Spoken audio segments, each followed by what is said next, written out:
श्री महाभारत खिल्ल भागे में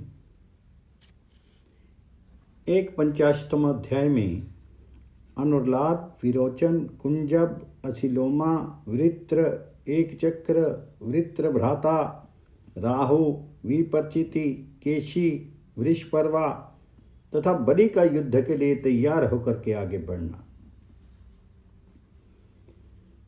वैशंपायन जी कहते हैं, जन्मेजय, हिरण्यकश्यप का पुत्र अनुलाद भी, जो परम दुर्जय दैत्य था, देवताओं के साथ युद्ध की लालसा रख करके वहीं गया। जिस रथ से वह गया था उसमें 4 पहिए लगे थे। उसकी ऊंचाई 12 हाथ की थी। उसमें सिंह के समान मुख वाले और सीधे चलने वाले महाबलशाली अश्व जुटे हुए थे। उसके पहियों की घड़घड़ाहट बड़ा गंभीर और भयंकर शब्द प्रकट करती थी। प्रकर्मी अनुलाद उस रथ के द्वारा पर्वत, वन और काननों सहित सारी पृथ्वी को कंपित करता हुआ चलता था। अनुलाद के पीछे बहुत से सुंदर दैत्य समुदाय गर्जना करते हुए चले। स्वर्णमालाओं से अलंकृत 1 करोड़ रथी उनके साथ थे।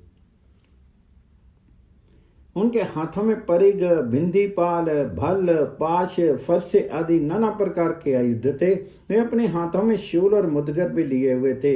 वे महान असुर सोने की जालियों से युक्त वज्र नामक मणियों, हीरों से अलंकृत थे। विचित्र रथ और कवच उनकी शोभा बढ़ाते थे।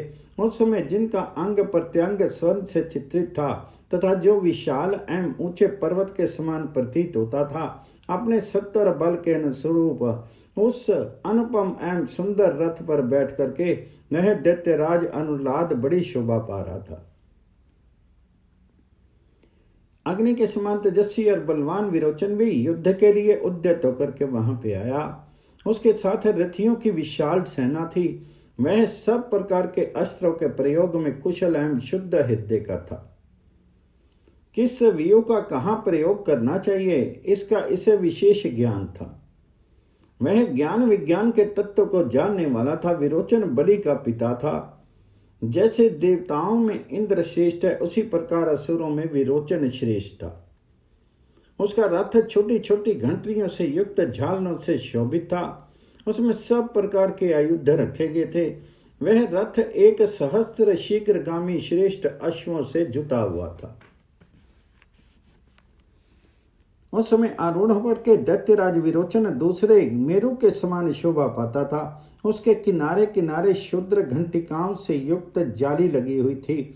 वह गजराज के चिन्ह से युक्त ध्वज से शोभित होता था और संध्याकालीन बादलों के समान वर्ण वाली पताकाओं से अलंकृत था। वह महान असुरेंद्र मूंगे और स्वर्ण की चित्र मूर्तियों से शोभित तथा सब और लटकते हुए मोतियों के दानों से भूषित रथ पर आरूढ़ होकर के मस्तक पर किरीट धारण करके युद्ध के लिए चला। विरोचन का छोटा भाई कुजम्ब नामक दानव मणि और स्वर्ण से भूषित कई सहस्त्र रथों से घिरा हुआ था। बल के अभिमान से मत हुए देवद्रोही दैत्य उसे घेर करके खड़े थे। उन दैत्यों के हाथ में प्रास, पाश और गदा आदि अस्त्र शोभा पा रहे थे। वे सभी दानव युद्ध की अभिलाषा रखते थे। उनके साथ आया हुआ कुजम्ब शत्रुओं का दमन करने में समर्थ था। उसका आकार पर्वत के समान विशाल था, खान से काटकर निकाले हुए कोयले की राशि के समान। उसका काला रंग था। उसके मस्तक पर अत्यंत तेजस्वी एवं कांतिमान महान मुकुट शोभा पाता था। उस मुकुट से तथा सर्व रत्न में विचित्र कवच से आच्छादित हुआ कुजम्ब अपने महान तेजस्वी रथ के द्वारा श्वेत रश्मियों से युक्त चंद्रमा के समान शोभा पा रहा था। ताल वृक्ष के चिन्ह वाले सोने के बने हुए विशाल ध्वज से उपलक्षित रथ के भीतर बैठा हुआ वह दैत्य मेरु पर्वत के शिखर पर विराजमान सूर्य के समान सुशोभित होता था। जैसे वृतासुर का नाश करने वाले देवराज इंद्र देवताओं से घिरे हुए चलते हैं, उसी प्रकार युद्ध कुशल, अतिशय वीर्य, सत्व तथा बुद्धि से युक्त कुजम्ब असुरों से घिर करके देवताओं से युद्ध के लिए उत्सुक होकर के तीव्र गति से आगे बढ़ रहा था। वहीं असिलोमा नामक दैत्य भी उपस्थित था, जो बड़े बड़े पर्वत खंडों को भी आयुध के रूप में धारण करता था।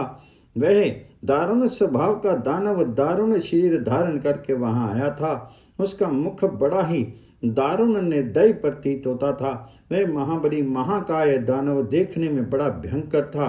उसके नेत्र गाड़ी के पहियों के समान जान पड़ते थे। वे काले रंग का वस्त्र धारण करता था।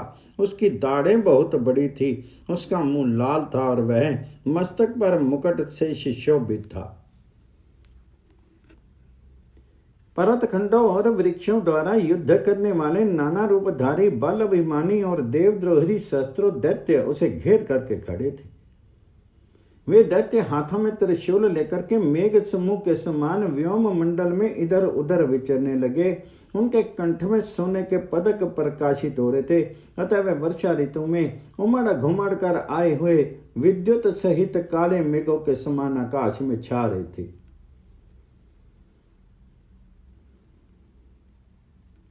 तनायुषु का पुत्र वृत्र नामक महान असुर भी वहां युद्ध के लिए उपस्थित था। उस विशाल काय देवद्रोही दैत्य का मुख तांबे के समान लाल था और पेट भीतर की ओर दबा हुआ था।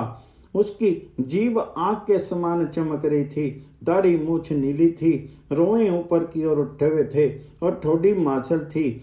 नीला शरीर, लाल मुंह, लाल वस्त्र और मस्तक पर किरीट, बड़ी बड़ी बाहें, विकृत रूप, सफेद दाढ़ें और भयानक आकृति, यही उसके रूप रंग का परिचय है। वह बड़ी बड़ी माया धारण करने वाला भीमकाय दैत्य सोने के बाजूबंद से विभूषित था। मणि जड़ित विचित्र एवं महान कवच से आच्छादित अंग वाला वह अमर्षशील भयंकर दैत्य गले में सोने की माला धारण करता था। उसके ध्वज में चक्र का चिन्ह बना हुआ था। उसके रथ में सैकड़ों छोटी छोटी घंटियां लगी थी, जिनका मधुर घोष होता रहता था। वह रथ स्वर्ण से विभूषित तथा लाल रंग की ध्वजा पताका से अलंकृत था। उसमें 1000 घोड़े जुटे हुए थे। दैत्यों का आनंद बढ़ाने वाले वृत्र उस दिव्य रथ पर आरूढ़ होकर के युद्ध के लिए उत्सुक होकर के रथों की विशाल सेना के साथ चला। उसकी आंखें तपाए हुए स्वर्ण की बूंदों के समान पिंगल वर्ण की थी। वह असुर सेना के युद्ध का नेता था। उसके नेत्र प्रफुल्ल कमल दल के समान मनोहर थे। दांत सफेद और चमकीले थे। रथ के आसन पर बैठा हुआ वह दैत्य बड़ी शोभा पा रहा था। एक चक्र नामक दैत्य भी वही था जो सूर्य मंडल के समान उदित हुआ था।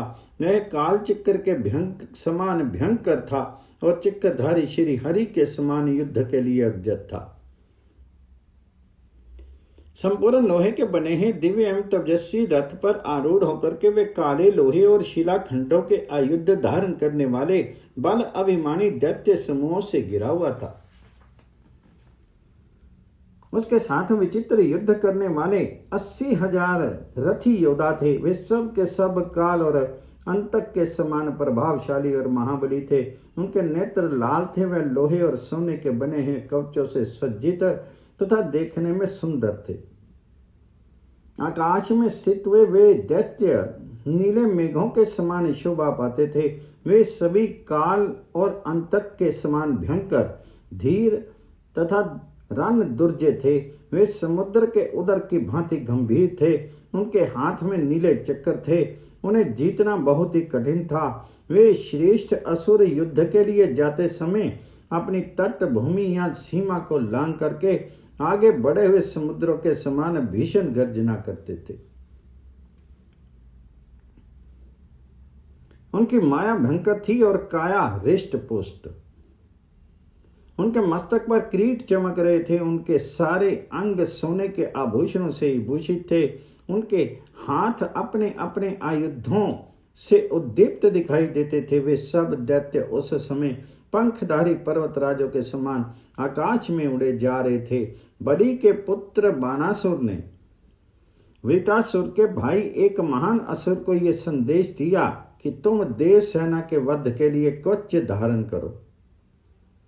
यह संदेश पाकर के वह प्रकर्मी दैत्य स्वर्ण की माला, फूलों के हार और सोने के कुंडलों से विभूषित होकर के युद्ध के लिए चला। उसकी दाढ़ें बहुत बड़ी थी। वह लाल फूलों की माला और लाल वस्त्र धारण करता था। अत्यंत क्रोधी होने के साथ ही वह समर भूमि में दुर्जय था। उसका संभवतः वीर या विक्षर था। उसके नेत्र बड़े बड़े और गोलाकार थे। वह मस्तक और मुटक और हाथ में धनुष धारण किए हुए था। देखने में मद की धारा बहाने वाले मतवाले हाथी के समान जान पड़ता था। उसका प्रकर्म सिंह के समान था। वह बहुत बड़े ताड़ के समान विशाल और महान वेगशाली सुंदर सहायक युक्त धनुष को बारंबार खींच रहा था। ऐसा करने से ऐसी टंकार ध्वनि होती थी मानो वज्र के टकराने से भयंकर शब्द प्रकट हुआ हो। उसके रथ में गदे जुटे हुए थे तथा उसके ऊपर सर्प के चिन्ह से युक्त ध्वजा हराती थी। उस रथ पर बैठा हुआ वह दैत्य संध्या काल के सूर्य की भांति शोभा पा रहा था। उस युद्ध के उपस्थित होने पर वह दैत्य राज स्वर्ण पट से विभूषित तथा शूल और मुदगर से युक्त कई सहस्त्र रथों के साथ आगे बढ़ने लगा। वे रथ जल से भरे हुए मेघों के समान जान पड़ते थे। वायु के समान उसकी प्रखर गति थी। वक्षस्थल विशाल था पर हुल्ल कमल के मनोहर भीतरी भाग के समान उसकी गौर कांति थी। वह उस श्रेष्ठ रथ पर बैठ करके तुरंत युद्ध के लिए चल दिया। देवताओं ने उसके प्रभाव को अनेक बार देखा था। सिंहिका का पुत्र राहु नामक महान असुर भी युद्ध के लिए आया था। उसकी आकृति बड़ी विकट थी। डील डोल पर्वत के समान जान पड़ता था। उसके सैकड़ों सिर और पेट थे। वह पीले रंग के फूलों की माला और पीला ही वस्त्र धारण करता था। जाम्बू नद के आभूषणों से भूषित था। स्निग्ध वैदुर्य मणि के समान उसकी श्याम कांति थी तथा कमल दल के समान सुंदर नेत्र थे। उसका रथ पूर्णतः स्वर्ण से जड़ा हुआ था। मणि में झालों से उसकी सजाया गया था। वह सैकड़ों पताकाओं से व्याप्त था तथा उसमें उत्तम घोड़े जुते हुए थे। वह परम पराक्रमी दैत्य उस दिव्य रथ पर आरूढ़ हुआ और पृथ्वी तल को कपाता हुआ बड़े जोर जोर से गर्जन करने लगा। मायासुर ने उसके लिए दिव्य स्वर्ण में ध्वज का निर्माण किया था। साथ ही मोर पंख के समान विशाल लो में कवच भी बनाया था। उस महाबली दानव की सेवा में भयंकर वेग और शब्द वाले दूसरे दूसरे बहुत से दिव्य एवं तेजस्वी रथ भी उपस्थित थे जो नाना प्रकार के अस्त्र शस्त्रों से भरे हुए थे।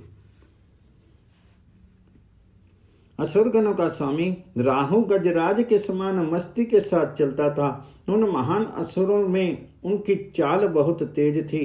वह प्रभावशाली योद्धा शत्रु समूह के पास उसी प्रकार बढ़ता चला गया जैसे अत्यंत दीप्तिमान सूर्य अस्ताचल के समीप चले जा रहे हैं।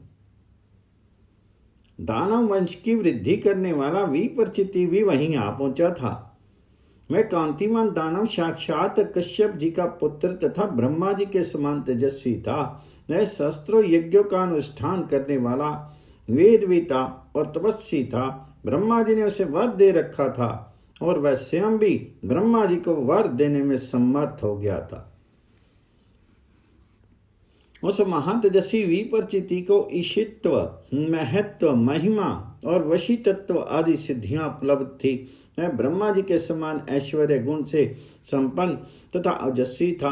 वह महाबली दानव अपने पुत्रों और पौत्रों के साथ कवच बांध करके युद्ध के लिए तैयार हो गया।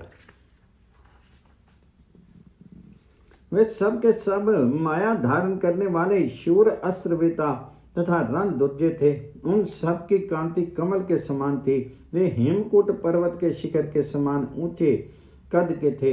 वे सब के सब रूप, रंग और वेशभूषा से चांदी के समान श्वेत प्रतीत होते थे। कैलाश शिखर के समान जान पड़ते थे। मैंने उन सब के लिए माया में रथ का निर्माण किया था। उन सभी रथों पर हंस चिन्हित श्वेत ध्वज फहराते थे तथा उन उन्नत श्वेत दंडों के कारण उन रथों की ऊंचाई बहुत बढ़ गई थी। वे रथ शरद ऋतु के श्वेत बादलों के समान आकाश में विचरते हुए बड़ी शोभा पा रहे थे। वे दैत्य श्वेत वस्त्र धारण किए हुए थे और श्वेत पुष्पों की मालाओं से अलंकृत थे। उन सबके छत्र भी श्वेत ही थे और उनके कानों में श्वेत कुंडल शोभा दे रहे थे। उनके वक्षस्थल मोतियों के हारों से अलंकृत थे। वे स्वर्गलोक के अधीश्वर से जान पड़ते थे। उनके आकार महान ग्रहों के समान तेजस्वी थे और वे शत्रुओं के रोंगटे खड़े कर देते थे। उनमें से कितने ही दानव लाल और विचित्र वस्त्र धारण करने वाले तथा विचित्र आभूषणों से भूषित थे। पराक्रमी विपरिचिति त्रिलोक्य विजय नामक रथ पर आरूढ़ होकर कर आया था। उस रथ का आकार कैलाश शिखर के समान था। उसके भीतरी भाग की लंबाई 32 हाथ की थी। उसमें श्वेत कांति से युक्त एक सहस्त्र श्वेत घोड़े जुते हुए थे। वह सैकड़ों पताकाओं से आच्छादित था तथा उसके भीतर नाना प्रकार के आयुध सजा करके रखे गए थे। उस दानव राज के ऊपर तना हुआ इंदु और कुंद के समान वर्ण वाला विशाल श्वेत छत्र श्वेताचल के शिखर पर उदित हुए चंद्रदेव के समान शोभा पा रहा था। दानवों में प्रधान केशी बड़ा कुटिल था। उसके नेत्र तांबे के समान लाल दिखाई देते थे। उसकी कांति मेघों की काली घटा के समान थी। वह पुरुष के आकार में काल था। उसकी आकृति विशाल ग्रह के समान थी। वह शत्रुओं के रोंगटे खड़े कर देने वाला था। उसने विचित्र माला और वस्त्र धारण कर रखे थे तथा वह लाल रंग के आभूषण से भूषित था। 100 आंखें, 100 भुजाएं, 50 मुख, काली या नीली दाढ़ी, मूछ, खूंटे जैसे कान तथा शरीर देखने में भयंकर, यही उसकी रूपरेखा थी। वह महाबली दानव बड़े जोर से गर्जना करता था। उसके उत्तम रथ का आकार महान मेघ के समान था। उसमें करोड़ों घंटाओं की ध्वनि होती रहती थी तथा उसमें दिव्य भैंसे जुते हुए थे। केशी उसी रथ पर आरूढ़ होकर के आया था। वह रथ नील केसर किसी कांति और ऊंट के चिन्ह वाले विशाल ध्वज से तथा नाना रंगों के कारण विचित्र दिखाई देने वाली पताकाओं से अलंकृत था। देवताओं की ओर बढ़े जाते हुए उस असुरेश्वर केशी के साथ भयंकर तेज वाले 52,000 रथी भी जा रहे थे। यात्रा करते समय कटे हुए कोयले के समान काले और दाढ़ों के कारण अर्धचंद्राकार प्रतीत होने वाले उस महाकाय दानव के मुख बगलों की पंक्तियों से युक्त मेघों के समान जान पड़ते थे। असुर शिरोमणि केशी का किरीट वैदुर्य मणि और स्वर्ण के संयोग से विचित्र शोभा पाता था। विद्युत की सी प्रभा से प्रकाशित हो रहा था तथा सूर्य की रश्मियों के समान उद्भासित होता था। उससे केशी का मस्तक दावानल से दीप्त हुए पर्वत शिखर के समान प्रतीत होता था। देवताओं का संहार करने वाला तेजस्वी असुर विश्व पर्वा अपने दिव्य रथ पर उस प्रकार आरूढ़ हुआ जैसे अंशुमाली सूर्य मेरु पर्वत के शिखर पर आरूढ़ होते हैं। उनके महान रथ का कुबड़ मूंगे और स्वर्ण से जड़ित होने के कारण विचित्र शोभा पाता था। वह बहुमूल्य रथ भार वहन करने में समर्थ था। उसके पहियों का नेमी भाग किनारा चांदी से मढ़ा गया था। उस रथ को अच्छी तरह सजाया गया था। वह सूर्य की किरणों, नक्षत्रों तथा विद्युत के समान प्रकाशित होता था। वृषपर्वा ने अपनी भुजाओं में कयोरी युक्त अंगद बाजूबंद पहन रखे थे। वह सहस्त्र तारिकाओं के चिन्ह से युक्त ढाल तथा युद्ध उपयोगी विचित्र आभूषण से शोभित होकर के मध्याह्न काल के सूर्य की भांति दीप्यमान होता था। उसका बल महान था। उसने अपने दोनों हाथों में दस्ताने बांध रखे थे। वह बल से उन्मत्त हो रहा था। उसकी आंखें पलाश के फूल की भांति लाल थी। वह स्वर्ण से जड़ित होने के कारण मनोहर एवं विचित्र धनुष लेकर के खड़ा था। उसके नेत्र गोल गोल और बड़े बड़े थे। तदनंतर उस समय बड़े बड़े असुरों से घिरे हुए महान असुर राज बलि रथ पर आरूढ़ हुए। उनका वह विशाल रथ वैदुर्य मणि और स्वर्ण से जड़ित था। विद्युत के समान प्रकाशित होता था और उसकी लंबाई 64 हाथ की थी। उसमें हाथी के से मुख और विकट आकार वाले एक सहस्त्र दैत्य जुटे हुए थे। उन सबके वक्षस्थल स्वर्ण से विभूषित थे तथा वे वर्षा काल के मेघों के समान जोर जोर से गर्जना करते थे। वे महान रथ देवताओं के रथ विमान की भांति प्रकाशित होता था। शास्त्रों मायाओं के ज्ञाता मयासुर ने उसका निर्माण किया था। उसके भीतर क्रीड़ा मृग और उसके क्रीड़ा स्थल के विभिन्न चित्र बने हुए थे जो उस दिव्य रथ की शोभा बढ़ाते थे। उस रथ के पीछे और भी बहुत से दिव्य रथ चलते थे। उसमें छोटी छोटी घंटिकाएं लगी थी। वह निर्मल एवं सुविस्तृत रथ सैकड़ों स्वर्ण में कमलों से अलंकित था। उस पर आरूढ़ होकर के बलि ने विजय के लिए वैजयंती की माला ग्रहण की, जिसमें विचित्र स्वर्ण में पुष्प गुथे हुए थे। उसमें राजा बलि वह दिव्य प्रभा से युक्त विचित्र माला धारण करके संपूर्ण समृद्धियों से युक्त अपनी विशाल भुजाओं के द्वारा उसी तरह शोभा पा रहे थे जैसे आकाश में स्थित हुए सूर्य अपने महाप्रभा से अत्यंत उद्भासित होते रहते।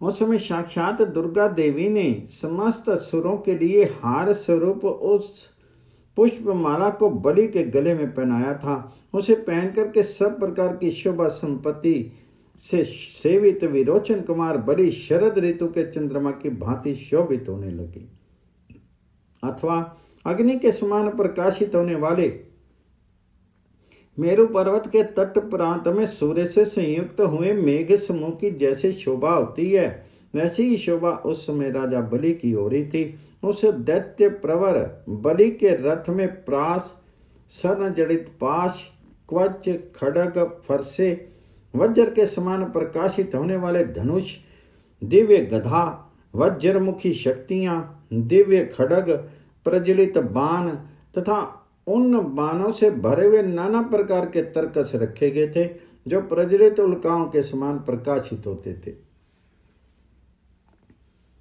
हाथ में चौर और सिर पर पगड़ी धारण किए सोना, मोती, मणि और हेम के विचित्र आभूषणों से अलंकृत सुंदर दाढ़ों वाले और विनयशील महान असुर उस रथ की वेदिका पर खड़े होकर के बाल व्यंजनों चवरों से राजा बलि को हवा करते थे। अयशिरा, अश्वशिरा, दुराप, शिबी, मतंग, बिशिरा, शताक्ष, अयस, निकुंभ और क्रथन, ये 10 दानवराज बलि की रक्षा में तत्पर रहते थे। दानवराज बलि की रक्षा के लिए हजारों पैदल असुर उनके आगे आगे भी चलते थे। वे सब अग्नि, चक्र, अशनि और शक्ति हाथ में लेकर के वायु के समान वेग से आगे आगे चल रहे थे। दैत्यराज बलि का रथ जब प्रस्थित हुआ उस समय स्वर्ण जड़ित घंटे सुंदर शब्द करते हुए बजने लगे। त्रहियां, बिगुल, गरगर, परचीन, वाद्य विशेष, नगाड़े तथा महान शब्द करने वाली धुंधवियां, उन सब की तुमल ध्वनि होने लगी। वीर राजा बलि का स्वर्ण जड़ित और विशेषता सोने का ही बना हुआ विशाल ध्वज ऊपर को उठा हुआ था। उसकी दिव्य पताका बहुत बड़ी थी तथा वह स्वर्णमय वेदी से संयुक्त था। वह विशाल ध्वज भगवान सूर्य के समान प्रकाशित होता था। राजा बलि के ऊपर सोने का ऊंचा छत्र तना हुआ था और उसके वक्षस्थल पर स्वर्ण में माला शोभा पा रही थी। उसके चारों ओर बहुत से असुर विचरते थे और दैत्य ऋषि हाथ जोड़ करके जय जयकार करते थे। राजा बलि के पुरोहित तथा वेद और शील में बड़े चढ़े दूसरे ब्राह्मण राजा के शत्रुओं के वध के उद्देश्य से एकाग्रचित होकर के मंत्र जप, वेद पाठ तथा औषधियों के प्रयोग द्वारा उन महात्मा नरेश के लिए सस्ती वाचन करते थे। राजा बलि अपने मन को संयम में रख करके वहां उन ब्राह्मणों को वस्त्र, सुंदर गौएं, फल, फूल और पदक आदि मात्राएं देते हुए धन अध्यक्ष कुबेर के समान अतिशय शोभा पा रहे थे। बलि का रथ सहस्त्र सूर्यों के चित्र से शोभित था। उसमें बहुत सी छोटी छोटी घंटियां लटकाई गई थी। उसमें बहुमूल्य जाम्बूनद और स्वर्ण जड़े गए थे जिससे उनकी विचित्र शोभा हो रही थी। सहस्त्रों चंद्रमाओं तथा 10,000 तारिकाओं से युक्त बलि का वह रथ अग्नि के समान उद्भासित हो रहा था। उस रथ की बागडोर एक दानव ने ले रखी थी। महाबली बलि उस पर आरूढ़ होकर के धनुष और बाण लेकर के अत्यंत भयंकर रूप धारण किए हुए थे। उन्हें देख करके ऐसा जान पड़ता था मानो वे देवेंद्र की सेना का संहार कर डालेंगे। वीर रथियों के प्रवाह से व्याप्त वह वेगशाली दैत्य सागर देवताओं की ओर बढ़ा जा रहा था, ठीक उसी तरह जैसे प्रलय काल में जल के प्रवाह और उताल तरंगों से व्याप्त महासागर समस्त त्रिलोकी को डुबो देने के लिए बढ़ने लगता है। बलि के रथ के आगे उनके बड़े बड़े सैनिक धनुष उठाए तीनों लोगों को भयभीत कर देने वाले शीरों से बढ़े जा रहे थे। उस समय वे पर्वतों सहित वनों के समान जान पड़ते थे। इस प्रकार श्री महाभारत के खिल्ल भाग हरिवंश के अंतर्गत भविष्य पर्व में वामन अवतार के प्रसंग में बलि का उद्योग विषयक 51वां अध्याय पूरा हुआ।